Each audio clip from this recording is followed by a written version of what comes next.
Well, hello there. Welcome to my little spiel. Today I will be talking about the glorious classical novel by Jane Austen, Pride and Prejudice. The novel is set in a small town in England in the year 1812. It opens on a scene of a husband and wife, Mr. and Mrs. Bennet, discussing a certain Mr. Bingley and discussing Mr. Bennet visiting him. After some debate, Bennet visits Bingley, which leads to an invitation for the Bennet family to come to a ball Bingley is hosting. At this point, the ladies of the family are hopeful of getting into the Bingley's good graces. They view him wanting to host a ball as a very good sign. They state to be fond of dancing was a certain step towards falling in love. The whole family ends up going: Jane, Elizabeth, Mary, Lydia, and Kitty. Once there, Jane catches the eye of Bingley and dances with him. Twice. Well, then Mr. Bingley's friend, Mr. Darcy, insults Elizabeth by saying she's not pretty enough for him, which starts their feud. Spoiler alert. After the ball, the whole family is discussing what went down there. They discuss what Darcy said and how his pride is incredibly extreme. Mary states, vanity and pride are different things, though the words are often used synonymously. A person may be proud without being vain. Pride relates more to our opinion of ourselves. Vanity to what we would have others think of us. After this, Jane is invited to come visit the Bingleys in town. On her way there, she gets caught in a rainstorm and, she gets very sick, forcing her to stay at the Bingleys' house. When Elizabeth goes to visit Jane, Darcy realizes how truly fabulous she is, and he falls instantly in love. After everyone gets home, then Mr. Bennet finally gets a visit from their cousin, Mr. Collins. He is, how do I put this kindly? Quite the guy. He goes in their house intending on marrying one of the Bennet girls. When he finds that the fairest of the girls, Jane, is expecting an engagement, he then decides to propose to Elizabeth in their next meeting. In the meantime, the Bennet family goes into town and ends up meeting George Wickham. In their meeting, Wickham focuses in on Elizabeth and tells her about how Darcy betrayed him. He tells that Darcy's father had promised Wickham a sizable amount of money that was going to help him become a clergyman, but that Darcy took that away from him and therefore made him reevaluate his whole life. This causes Elizabeth to dislike Darcy even more. After this unfortunate discussion, the Bennet family goes to another ball at Bingley's house, in honor of Jane getting better from her sickness. At the ball, Elizabeth has her fill of dancing. She first starts by dancing with Wickham, which she's very excited about, especially since she could see the jealousy in Darcy's face. Then, she finds herself in the unfortunate company of Collins, who keeps asking her to dance, and ends up stepping on her feet every other step. Then, in Elizabeth's surprise, Darcy randomly came up and asked for a dance. During the dance, they had quite the interesting, quiet talk, neither of them quite getting satisfied with what happened. Darcy wanted to get closer with her and bond, and she wanted to try and understand why Darcy did what he did to Wickham. Well, their little dance only led to Elizabeth being angry at Darcy, and Darcy being angry at Wickham. The reason for that will soon be revealed. In another room, Elizabeth's mother and sisters are discussing how Jane will marry Bingley for the money and become rich, which is not the best of the things to discuss in a room full of Bingleys and Darcys. Now, some days after the ball, Collins came back to the Bennet house and proposes to Elizabeth. Elizabeth promptly refuses, which greatly angers her mother. Her mother pleads with Mr. Bennet to try and convince Elizabeth to say yes to Collins, and his reply was, "Your mother will never see you again if you do not marry Mr. Collins, and I will never see you again if you do."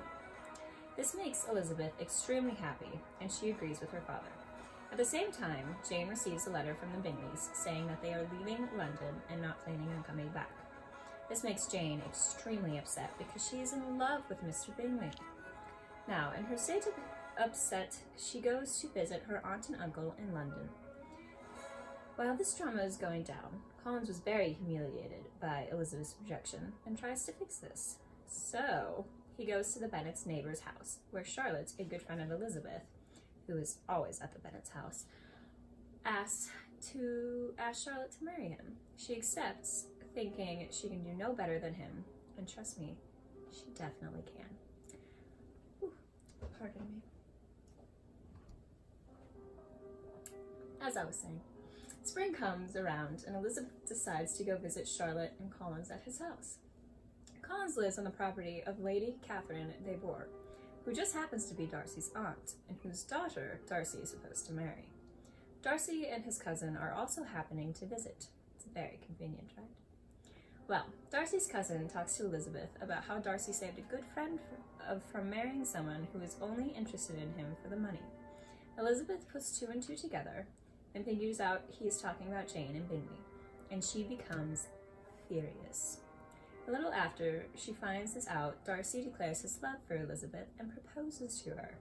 Of course, because she is spitting fire, she yells at him for breaking Jane's heart and destroying Wickham's life. These accusations make Darcy furious, so he sasses her family and walks away. The drama. Because of this drama, Darcy writes Elizabeth a letter. This is one of the most famous letters and one of the most loving letters ever. I swoon every time I read it. To prove my point, the first paragraph states, "Be not alarmed, madam, on receiving this letter by the apprehension of its containing any repetition of those sentiments or renewal of those offers, which were last night so disgusting to you. I write without any intention of paining you, or humbling myself by dwelling on wishes which, for the happiness of both, cannot be too soon forgotten. And the effort which the information and the perusal of this letter must occasion should have been spared, had not my character required it to be written and read. You must, therefore, pardon the freedom with which I demand your attention. Your feelings, I know, will bestow it unwillingly, but I demand it of your justice." And the very last line says, "I will only add, God bless you." Ugh, so sweet. Anywho, in this letter, Darcy explains that he overheard the Bennet girls at the ball bragging about how Jane was marrying for the money. He did not want his good friend Bingley to get hurt by her or anything, so he told Bingley about it and convinced him to leave Jane. He says that he did not mean to cause any pain or heartbreak and was only doing what he thought was right. He then explains about Wickham. Elizabeth soon decides to visit her sister at their aunt's house. While there, they decide to go visit Darcy's house. Of course, Elizabeth made sure that Darcy was not going to be there first. Once there, Darcy's housekeeper tells Elizabeth what a great and kind man Darcy is. This surprises her a great deal, only knowing him to be rude. But then Darcy shows up. He acts so kind and decent towards her, invites her and her family to come meet his sister and to go fishing. She's shocked to discover that she's having a great time and really enjoys Darcy's company. But then it all comes crashing down. Elizabeth receives news that Lydia has eloped with Wickham and has disgraced the family. She is shocked and so scared that she will never see Lydia again, so she tells Darcy what is going on and then leaves to go home. Next, somehow, someone convinced Wickham to do the right thing and to marry Lydia, not just elope. This act will restore Lydia's honor. So Lydia informs Elizabeth that Darcy was at the wedding, and her aunt informs her that Darcy convinced Wickham to do the right thing. Next is some pretty adorableness. Bingley and Darcy came back to Netherfield, where the Bennets live, and Bingley proposes to Jane. It's so cute.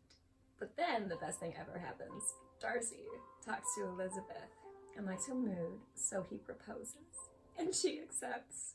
He did it in the cutest of the ways, too. He states, "I cannot fix on the hour, or the spot, or the looks, or the words, which laid the foundation. It is too long ago. I was in the middle before I knew that I had begun." So sweet. Now, her father believes that she agreed to marry Darcy for his money, so Elizabeth has to go on a mission to persuade him otherwise. She ended up doing so, and the story was finished. They all lived happily ever after, married and beautiful. The end. Thank you.